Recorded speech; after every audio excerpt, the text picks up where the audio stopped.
Green లో తడి చెత్త వేసుకోవాలి. తర్వాత బ్లూ కలర్ లో పొడి చెత్త అండ్ రెడ్ కలర్ లో ఏవైనా ప్రమాదకరమైన ఉండేటివి ఉంటే దాంట్లో వేసుకొని, ఎగ్జాంపుల్ మెడిసిన్స్ అలాంటివి మాత్రం రెడ్ కలర్ లో వేసుకోవాలి.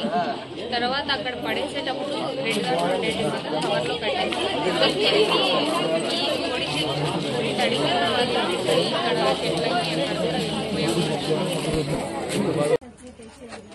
అందరు పడగట్టులేరా?